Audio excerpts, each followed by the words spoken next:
শরীর বেচে খান এশা গুপ্তা। সম্প্রতি টুইটারে অভিনেত্রী এশা গুপ্তাকে নিয়ে বিস্ফোরক মন্তব্য করায় ব্যাপক আলোচিত হয়েছেন সমাজবাদী পার্টির মহারাষ্ট্র শাখার প্রধান আবু আজমির ছেলে ফারহান আজমি। তিনি আরেক বলি অভিনেত্রী আয়েশা টাকিয়ার স্বামীও বটে। ঘটনার সূত্রপাত মূলত 31 ডিসেম্বর বেঙ্গালুরুতে ঘটে যাওয়া এক ন্যক্কারজনক ঘটনা নিয়ে।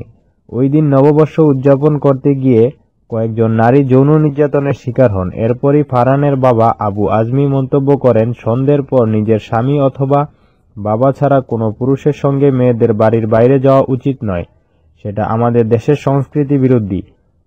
এরপরই আবার টুইটারে সমালোচনা করেন জান্নাত 2 এর নায়িকা। তিনি লেখেন, গোটা ঘটনায় কেবল একজনের নায়িকাই দায়ী করা চলে এবং তিনি আবু আজমির মা, যিনি নিজেও সম্ভবত আবুর মতো একজন অপঙ্গকে জন্ম দেওয়ার জন্য নিজেকে দোষারোপ করে থাকেন।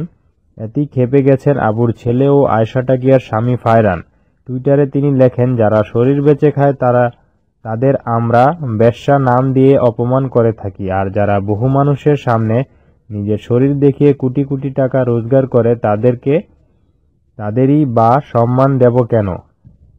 ফারহানের এই টুইটারের পর সমালোচনার ঝড় ওঠে। অনেকেই লেখেন, এমন মন্তব্যের সময়ে সব অভিনেত্রীদের অপমান করেছেন ফারহান। অনেকেই লিখেছেন, ফারহানের স্ত্রী আয়েশা টাকিয়াও তো এবার মতোই অভিনয়ের সঙ্গে যুক্ত ছিলেন।